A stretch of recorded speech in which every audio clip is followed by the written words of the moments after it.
This coal country coverage on News 5 WCYB is sponsored by Wolf, Williams, and Austin, attorneys at law.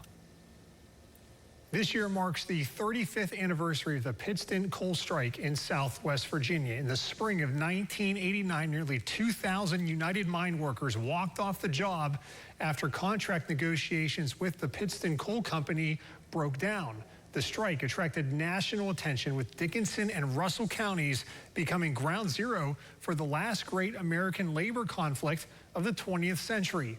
WCYB's Ryan A. Renfro and Jon Chrisawn unearthed this story in the first of this three-part special report, Strikes and Solidarity in Southwest Virginia. Without the mines, there's nothing around here. Everybody would be out of a job. I'm willing to do anything it takes. Have you heard of a company man being injured? One of the scabs being injured? No, it's our people that's getting injured. If they don't get this contract, our whole town goes down. These are tough people down here. You don't mess with these people.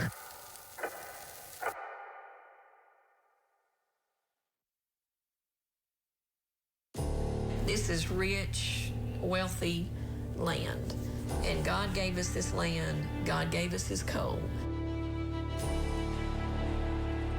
Coal keeps the lights on. It's the hymn sung throughout the coal fields. So coal becomes a big business in Southwest Virginia around the turn of the last century. The company owned it all. They owned all the houses.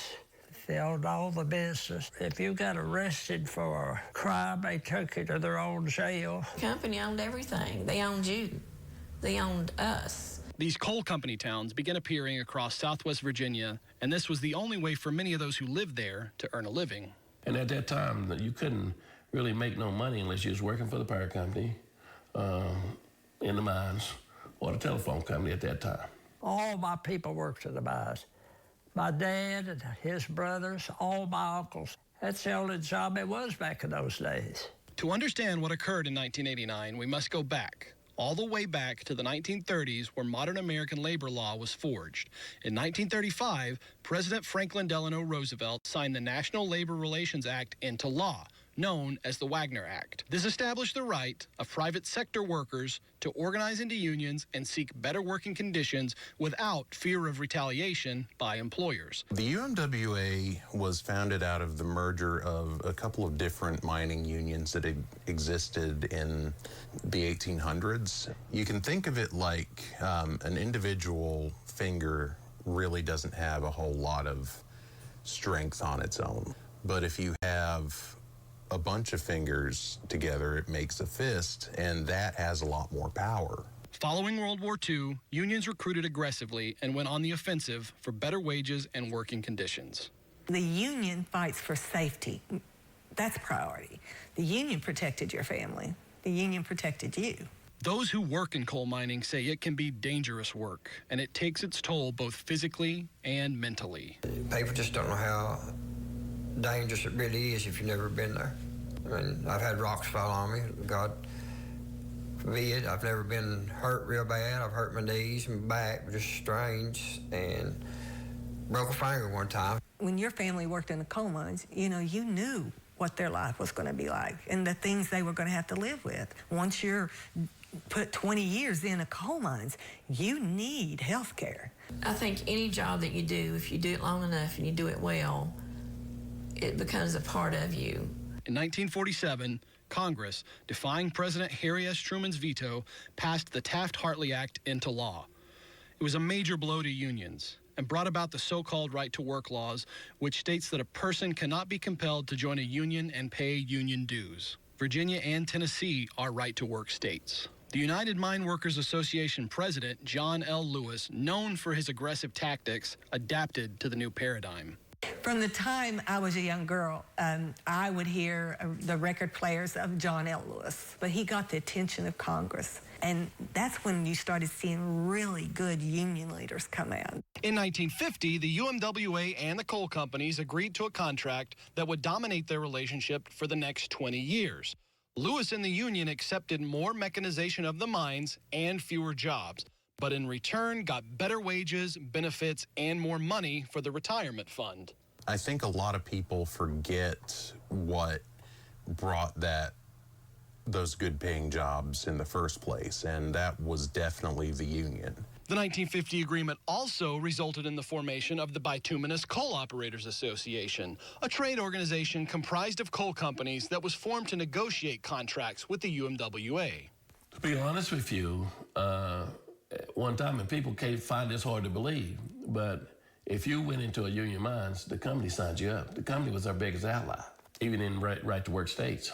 In the 1970s, the demand for coal fell. The American steel industry collapsed, unable to compete with foreign steel producers, and coal-powered forges went dark.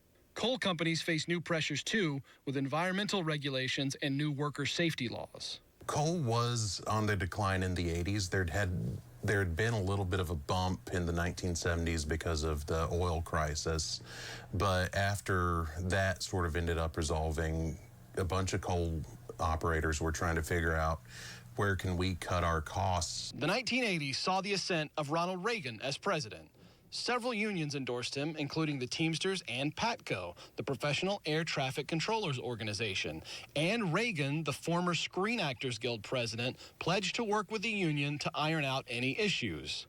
But in 1981, PATCO, unhappy with the contract offered to them by the FAA, went on strike.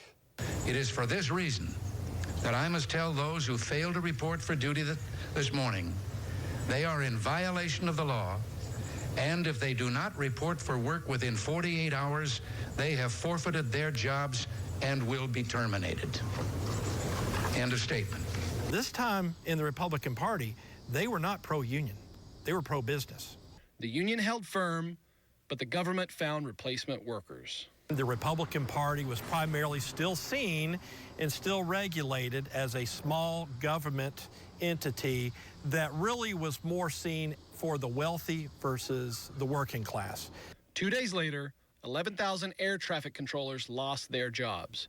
Business leaders and unions across the country got the message. We let the flight controllers go just like that. And if we'd all been there, if we'd had enough sense to say you can't do that, we wouldn't be doing this today.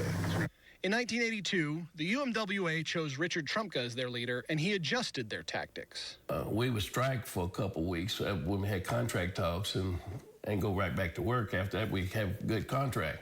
In addition to selective strikes, the UMWA started a strike fund in 1983. We started the strike fund, and we had to pay, I think, either 1% of our salary into the strike fund.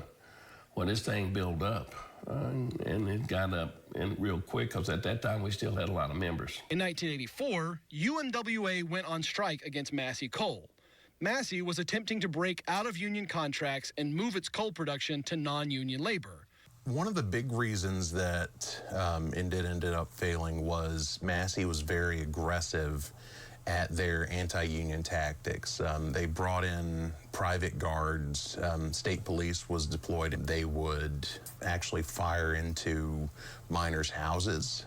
Against this backdrop, declining profits and rising tensions, Pittston pulls out of the BCOA in 1987, wanting to negotiate its own contract with the union. When they broke away from the BCOA, and at that time, Pittston was the second largest coal company in the country.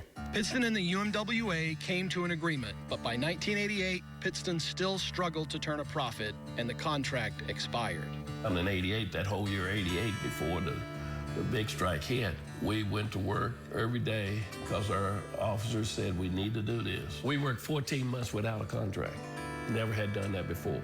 They were trying to negotiate in good faith. They were doing everything they could, and they were giving in places they could give. But health care for the elderly and for pensioners, and their widows, that was not something they could give. And they started cutting retirement benefits that were part of the contract that those union miners had negotiated. The stage was set for another strike. When you're running down our union, man, you're walking on the fighting side of me.